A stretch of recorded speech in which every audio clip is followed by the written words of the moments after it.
Nanach Nachman Nachman. It says in Psalms 51, Hein bavon chalalti.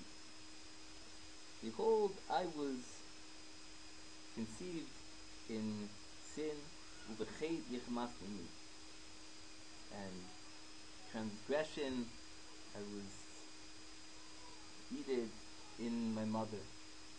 So most of the commentaries seem to explain that this is an allusion to the conception of a child, which is done through relations between a man and a woman, which has aspects of sin to it lost, even if in this case David's parents were holy, but still the actual act is associated with sin.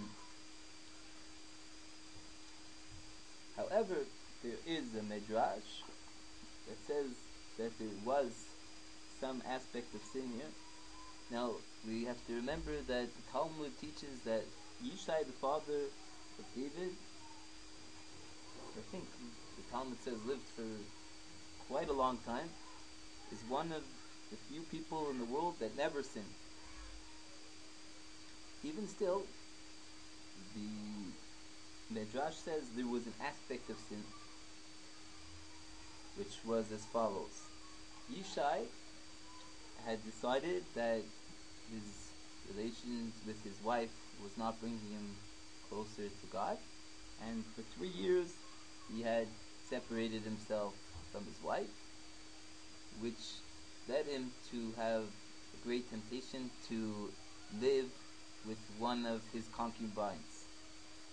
Possibly it was a maidservant who he redeemed and was going to make into a concubine. Now, this concubine realized that according to the holiness of her master, Yishai, it would not be appropriate for her to live with him, even though it was permissible, but it would not be appropriate. So she told her mistress, Yishai's wife, about the planned event that Yishai was going to meet with her that night, and she gave over to her mistress the signs that they had made. And that night, when Yishai went to be with his concubine, his wife took the place,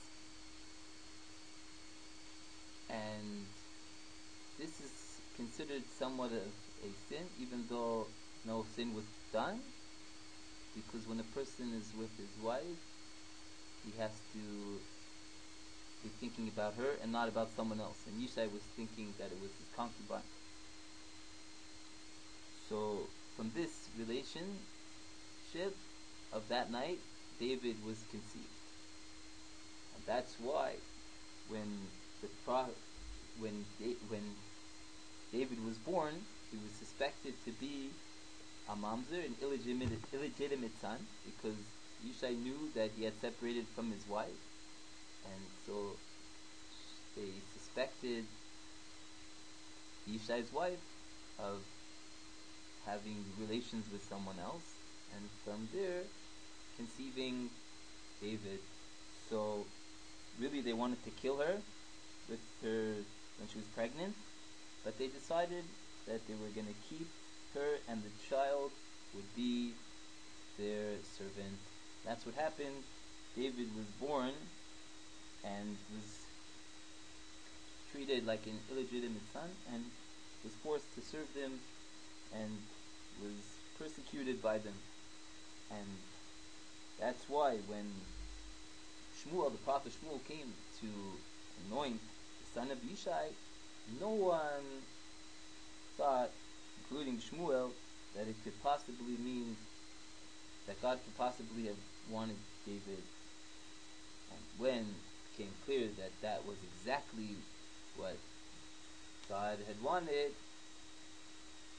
so the truth came out that David was not an illegitimate son, God forbid. He was the actual son of Yishai and Yishai's wife. That's what it tells in the Psalms, in the Hallel, that Even Masu Abonim Haisal Rishpina. Even Masu Abonim, the stone that the builders despised. Stone also is very close to the word son. It became the cornerstone because he was completely despised and he became king. Long live the king, long live David. David Melch Yisrael Chai V'Kayom. Nanach Nachman Nachman Iman.